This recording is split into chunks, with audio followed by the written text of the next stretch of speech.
Oh, Kelly, we are going to have some fun with this short attention span webinar. How do you like that title? I am so excited about this one, Bill. I know I said that last time, but this one is super fun.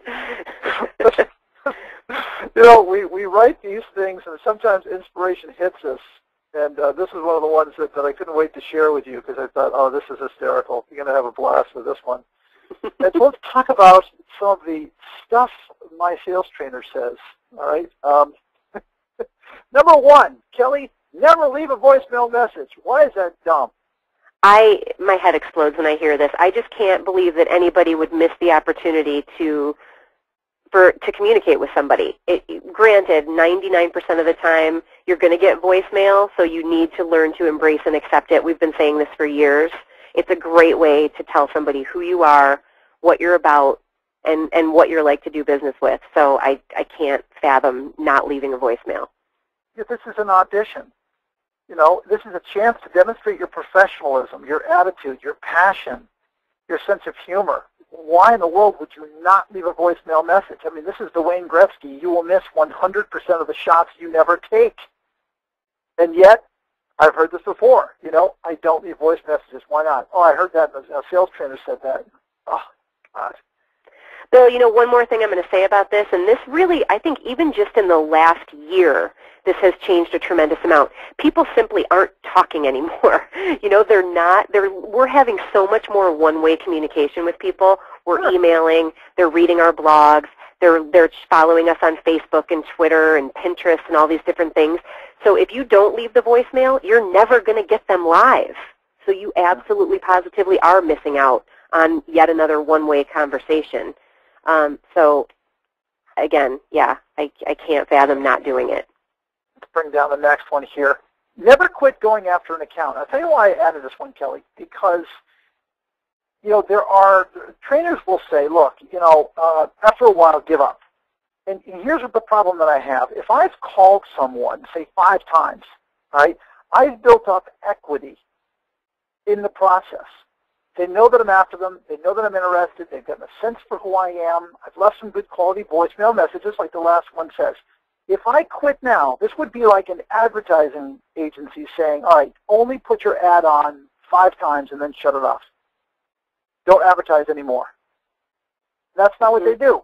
You know, you want to make certain that you are top of mind. So let's suppose I've made those 5 calls, Kelly. The thing to do is sure, maybe I'll take a couple months off, and then I'll pick up the phone and I'll call again. And I'll say, hey, it's Bill Farquharson calling. I called you a couple of months ago. I thought I'd give you another try.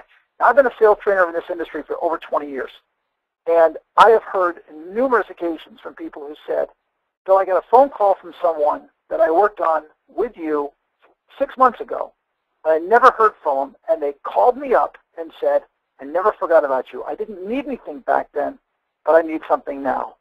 Isn't that great? Mm-hmm. It is. All right. It's very edifying to know that that is still happening, for sure. Edifying. What do you get edifying out of read children's books to your twins? What do you get edifying? I don't know, and I'm not even sure that's the right context, but oh well. George Bush word. All right, this one, talk about head exploding. This one makes me crazy. You know, trick the receptionist. I mean, stop right there. Hello, yeah. Here's a sales tip for you. Be unethical. Mm-hmm. You heard this one? You heard this one before? You know, to me, it seems like so 1970s that I kind of, you know, it does seem very, very dated and again, very inauthentic, as you said, and just, you know, unethical. I think there are certainly ways that right. This is verbatim. I took this off of a sales trainer sheet that someone sent me. Yeah, that's... I didn't make this up, and I'm not, like, summarizing. That blows my mind. That blows yeah.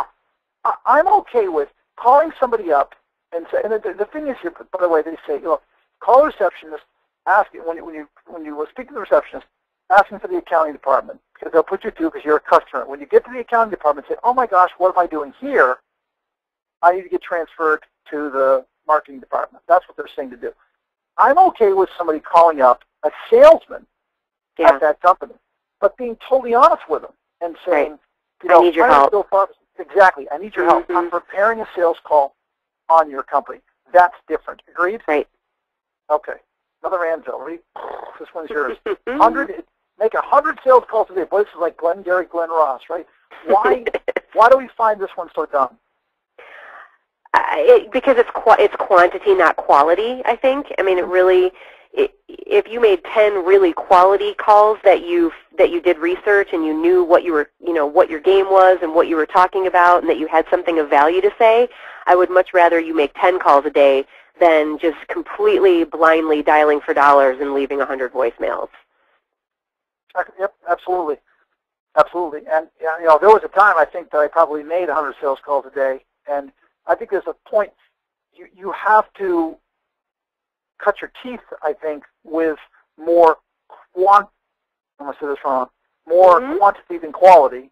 Yeah. You have to cut your teeth. But it's not, I don't think that's great advice to give to someone. Just, dial, make as many calls as you can. To me, people who say you need to make 100 calls a day have never made 100 calls a day. Right, exactly. Right? And this last one I threw in, there's an untapped market for digital and variable. When digital printing first came out, this was on the top of a lot of slides. There are presentations and PowerPoints. There's an untapped market out there. This is a lie. There is no untapped market for digital. You have to train it. You have to educate it. You have to find it. And Kelly, you've got more experience on this than I do. True? It's all about the applications. You have to match up the organization with what they're trying to accomplish and really give some thought to how variable and digital would apply to that organization and their goals, and then be able to show them very conclusively what you're what you're talking about. If you just, call up and say, I've got the brand new digital press, we just spent $1 million, so of course you want to do business with me, that absolutely positively will not work. But if you say, I work with companies like yours, and we've put programs together that do X, Y, and Z, let me show you, let's talk about whether that makes sense for you, that's a whole different conversation. Absolutely. Now, neither Kelly nor I have a book to sell, so you can trust us. We don't have DVDs or CDs or anything else in written but or don't you sound. Don't you have T-shirts? Don't you sell T-shirts? Or are you out of those? I still have some. You need to send me one of those. You never, in all these years we've known each other, you've never given me one of those T-shirts. Well, that's all the time we have, everyone. Thanks so much. All right, I'll get you a T-shirt. Trust me, Thank you. Sales. Perfect for you.